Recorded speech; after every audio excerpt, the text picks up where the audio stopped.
how do you decipher between an infringement on your free will, a rule that is put into society for very, very good reason, because some of our rules are put in there for really, really good reasons. Don't kill people, good idea.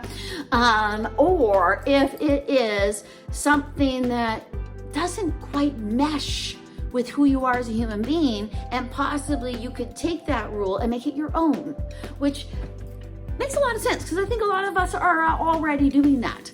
A lot of us are looking at the rules of society and changing them ever so slightly for ourselves, having to do with our mental health, having to do with the feelings inside of us, having to do with who we truly believe we are. And I can use myself as an example in that manner because look what I do for a living. For a living, I communicate with people who have crossed over, for their loved ones who are still stuck here, for their survivors. I communicate with higher beings. I sure do. And I do it because I meant to, because it's a natural thing I am able to do, but it is not deemed normal. It is not seen as a legitimate profession.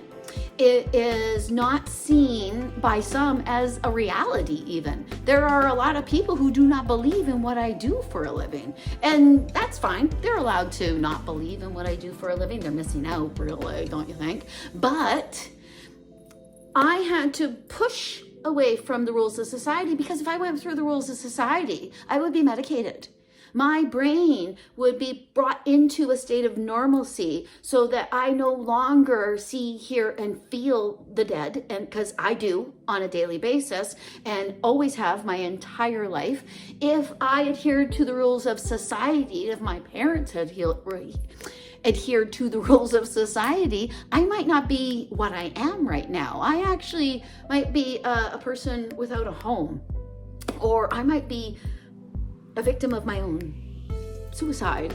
And I might, because what I am is natural. It's there. Whether or not society recognizes it as a valid thing, that doesn't matter. That really doesn't matter. It doesn't make me any less what I am. I am a medium, and I was born a medium, and I will always be a medium, and I sing it loud and proud. That's my difference. What's your difference? What thing about you doesn't quite fit into the sockets of society? And if that thing about you is the thing that doesn't fit into the sockets of society, maybe actually we need to alter the rules of society. Maybe we need to, when not it feels good, do it, because we all figured out that doesn't work, because human beings don't regulate themselves well enough yet. That is why we're still here, because we're souls that are trying to figure out how to be a better soul. That is why you're here. You're figuring out how to be a better you. So if the rules of how to be a better you start to flex, start to expand, start to become a little more obscure rather than arbitrary, then that real you can shine through. And if the real you gets to shine through, I benefit from that, because my goodness, how awesome that you're being your authentic self, because that way I know I can be my authentic self. And I then know that me being my authentic self does not infringe upon your ability to be your authentic self.